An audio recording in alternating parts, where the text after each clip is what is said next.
ओम शांति। आज की मुरली की तारीख है 6 अप्रैल 2024। बाबा कहते हैं, मीठे बच्चे, श्रीमत पर अच्छी सर्विस करने वालों को ही राजाई की प्राइज मिलती है। तुम बच्चे अभी बाप के मददगार बने हो, इसलिए तुम्हें बहुत बड़ी प्राइज मिलती है। प्रश्न है, बाप की ज्ञान डांस किन बच्चों के सम्मुख बहुत अच्छी होती है? उत्तर है, जो ज्ञान के शौकीन हैं, जिन्हें योग का नशा है, उनके सामने बाप की ज्ञान डांस बहुत अच्छी होती है। नंबरवार स्टूडेंट है, परंतु यह वंडरफुल स्कूल है। कईयों में जरा भी ज्ञान नहीं है, सिर्फ भावना बैठी हुई है। उस भावना के आधार पर भी वर्षे के अधिकारी बन जाते हैं। ओम शांति। रूहानी बच्चों को रूहानी बाप बैठ समझाते हैं। इसको कहा जाता है रूहानी ज्ञान व स्पिरिचुअल नॉलेज। स्पिरिचुअल नॉलेज सिर्फ एक बाप में ही होती है और कोई भी मनुष्य मात्र में रूहानी नॉलेज नहीं होती है।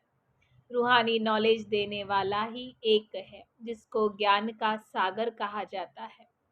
हर एक मनुष्य में अपनी अपनी खूबी होती है। बैरिस्टर बैरिस्टर है, डॉक्टर डॉक्टर है। हर एक की ड्यूटी पार्ट अलग अलग है। हर एक की आत्मा को अपना अपना पार्ट मिला हुआ है और अविनाशी पार्ट है। कितनी छोटी सी आत्मा है, वंडर है ना। गाते भी है, चमकता है भ्रुकुटी के बीच अजब सितारा। ये भी गाया जाता है। निराकार आत्मा का ये शरीर है तख्त, है बहुत छोटी सी बिंदी और सब आत्माएं एक्टर्स हैं। एक जन्म के फीचर्स न मिले दूसरे जन्म से, एक जन्म का पार्ट न मिले दूसरे जन्म से। किसको भी पता नहीं कि हम पास्ट में क्या थे, फिर फ्यूचर में क्या होंगे। ये बाप ही संगम पर बैठ कर के समझाते हैं। सुबह को तुम बच्चे याद की यात्रा में बैठते हो तो उझाई हुई आत्मा प्रज्वलित हो जाती है, क्योंकि आत्मा में बहुत जंक लगी हुई है। बाप सोनार का भी काम करता है। पतित आत्माएं जिनमें खाद पड़ती है, उनको प्योर बनाते हैं।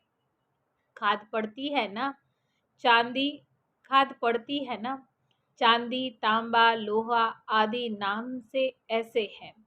गोल्डन एज, सिल्वर एज, सतो प्रधान, सतो रजो तमो, ये बातें और कोई भी मनुष्य गुरु नहीं समझाएंगे।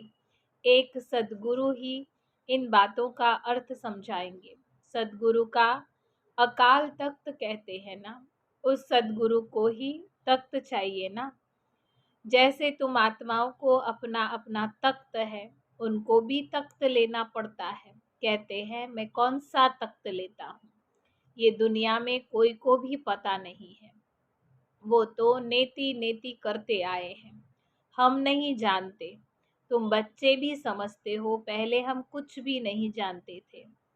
जो कुछ भी नहीं समझते थे उनको बेसमझ कहा जाता है। भारतवासी समझते हैं हम बहुत समझदार थे, विश्व का राज्य भाग्य हमारा था।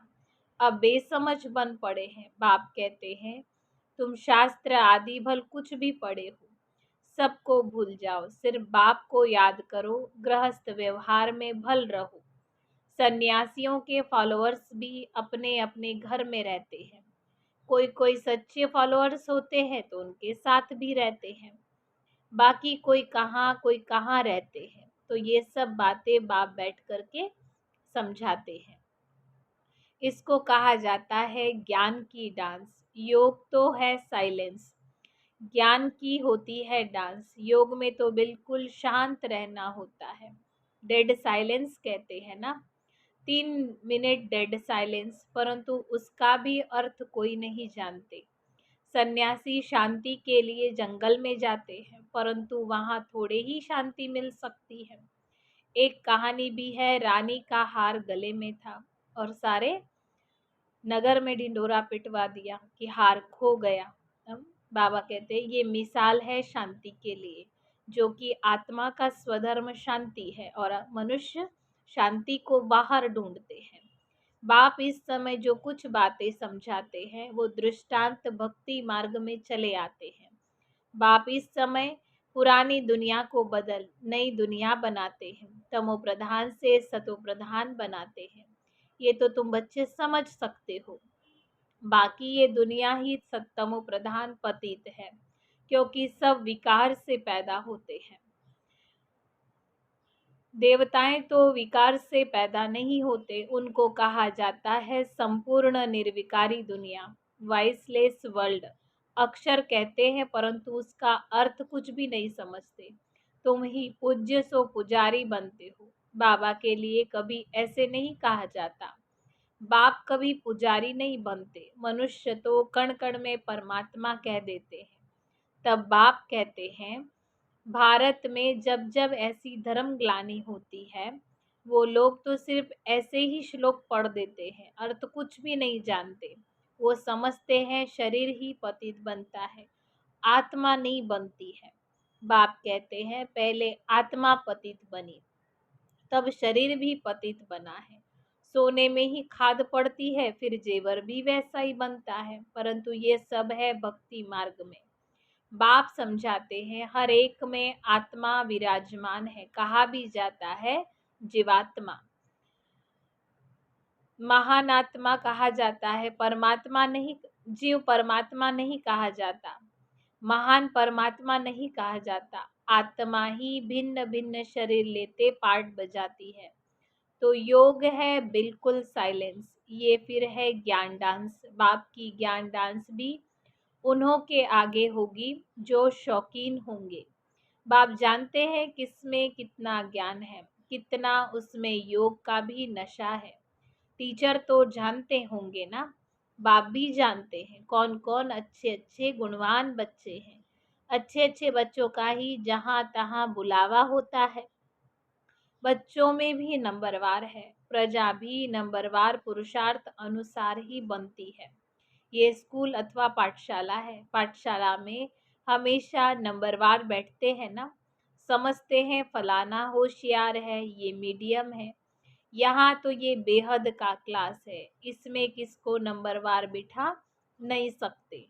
बाबा जानते हैं हमारे सामने ये जो बैठे हैं, इनमें कुछ भी ज्ञान नहीं है, सिर्फ भावना है। बाकी तो न ज्ञान है ना ही याद है। इतना निश्चय है ये बाबा है, इनसे हमको वर्षा लेना है। वर्षा तो सबको मिलता है, परंतु राजाई में तो नंबरवार पद होते हैं ना।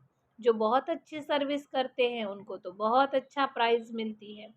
यहाँ सभी को प्राइज देते रहेंगे। जो राय देते हैं, माथा मारते हैं, उनको भी प्राइज मिल जाती है।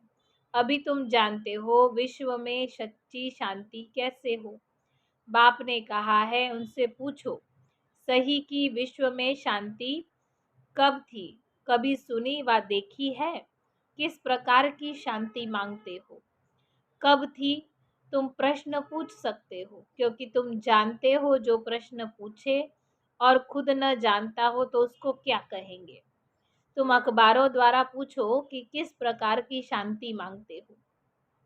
शांति धाम तो है, शांति धाम तो है जहाँ हम सब आत्माएं रहती हैं। बाप कहते हैं एक तो शांति धाम को याद करो और दूसरा सुख धाम को याद करो। सृष्टि के चक्र का पूरा ज्ञान ना होने के कारण कितने गपोड़े आदि लगा दिए हैं।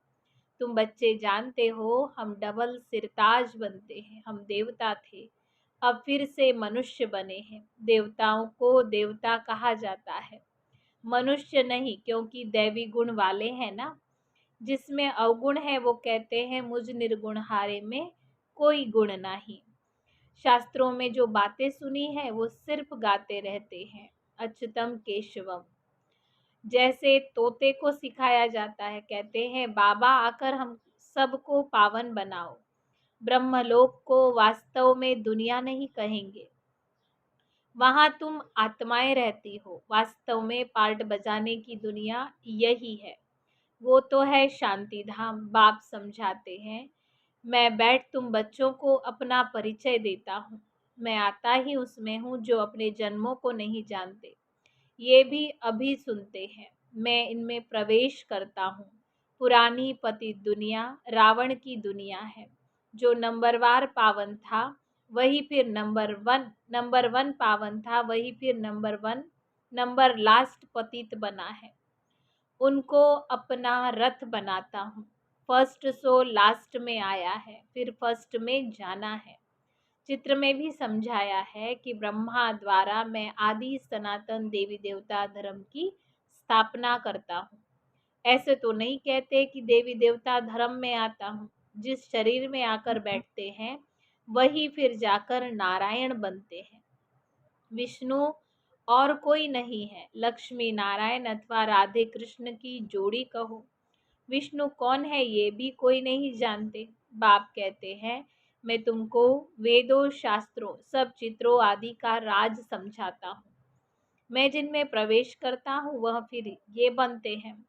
प्रवृत्ति मार्ग है ना, ये ब्रह्मा सरस्वती फिर वो लक्ष्मी नारायण बनते हैं। इनमें ब्रह्मा में मैं प्रवेश कर ब्राह्मणों को ज्ञान देता हूँ, तो ये ब्रह्मा भी सुनते हैं, ये फर्स्ट नंबर में सुनते हैं।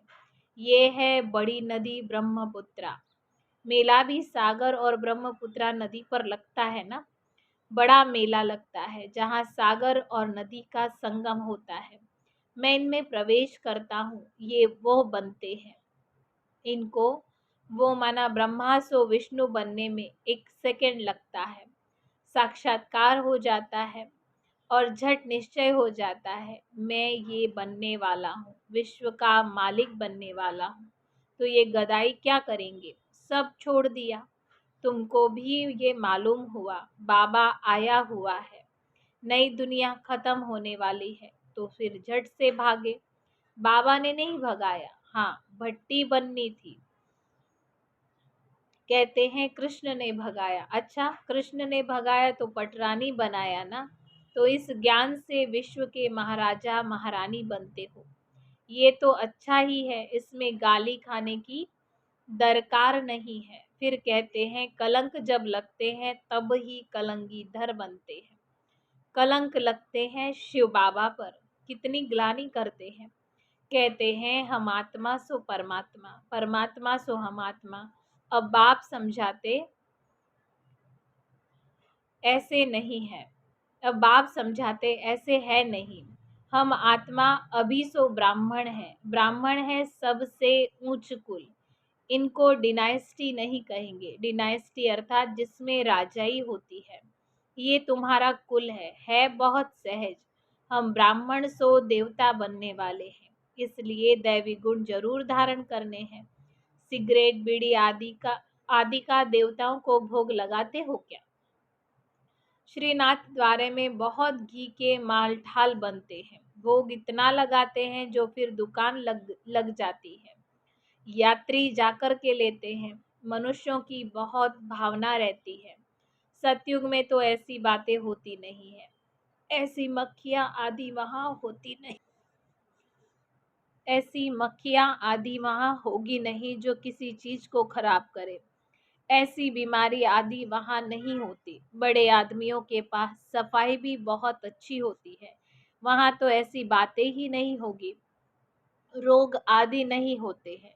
ये सब बीमारियां द्वापर से निकलती है। बाप आकर तुमको एवर हेल्दी बनाते हैं। तुम पुरुषार्थ करते हो बाप को याद करने का, जिससे तुम एवर हेल्दी बनते हो। आयु भी बड़ी होती है। कल की बात है, 150 वर्ष आयु थी, अभी तो 40-45 वर्ष एवरेज है। क्योंकि ये है क्योंकि वो योगी थे, अब है भोगी। तुम राजयोगी राजऋषि हो, इसलिए तुम पवित्र हो। परंतु ये है पुरुषोत्तम संगम युग। मास या वर्ष नहीं, बाप कहते हैं मैं कल्प कल्प पुरुषोत्तम संगम युगे युगे आता हूँ। बाप रोज रोज समझाते रहते हैं, फिर भी कहते हैं एक बात कभी नहीं भूलना, पावन बनना है। तो मुझे याद करो, अपने को आत्मा समझो, देह के सभी धर्म त्याग करो। अब तुमको वापस घर जाना है। मैं आया हूँ तुम्हारी आत्मा को साफ करने, जिससे फिर शरीर भी पवित्र मिलेगा। यहाँ तो विकार से पैदा होते हैं, आत्मा जब संपूर्ण पवित्र बनती है तब तुम पुरानी जुत्ती को छोड़ते हो, फिर नई मिलेगी। तुम्हारा गायन भी है वंदे मातरम, तुम धरती को भी पवित्र बनाती हो। तुम माताएं स्वर्ग का द्वार खोलती हो, परंतु ये कोई नहीं जानता है। अच्छा, मीठे मीठे सिकिल दे बच्चों प्रति माता पिता बाप दादा का याद प्यार और गुड मॉर्निंग। रूहानी बाप की रूहानी बच्चों को नमस्ते। हम रूहानी बच्चों की रूहानी बाप दादा को याद प्यार, गुड मॉर्निंग, नमस्ते नमस्ते, थैंक्स बाबा। धारणा के लिए मुख्य सार है, आत्मा रूपी ज्योति को प्रज्वलित करने के लिए सवेरे सवेरे याद की यात्रा में बैठना है। याद से ही आत्मा की जंक निकलेगी। आत्मा में जो खाद पड़ी है वो याद से निकाल करके सच्चा सोना बनना है। दूसरा पॉइंट है, बाप से उच्च पद की प्राइज लेने के लिए भावना के साथ साथ ज्ञानवान और गुणवान भी बनना है। सर्विस करके दिखाना है। आज का वरदान है, चलन और चेहरे से पवित्रता के श्रृंगार की झलक दिखाने वाले श्रृंगारी मूर्त भव। विस्तार है, पवित्रता ब्राह्मण जीवन का श्रृंगार है। हर समय पवित्रता के श्रृंगार की अनुभूति चेहरे व चलन से औरों को हो। दृष्टि में, मुख में, हाथों में, पाँव में सदा पवित्रता का श्रृंगार प्रत्यक्ष हो। हर एक वर्णन करे कि इनके फीचर्स से जैसे पवित्रता दिखाई देती है। नयनों में पवित्रता की झलक है, मुख पर पवित्रता की मुस्कुराहट है और कोई बात उन्हें नजर ही न आए। इसको ही कहते हैं पवित्रता के श्रृंगार से श्रृंगारी हुई मूरत। स्लोगन है, व्यर्थ संबंध संपर्क भी अकाउंट को खाली कर देता है, इसलिए व्यर्थ को समाप्त करो। अच्छा, ओम शांति।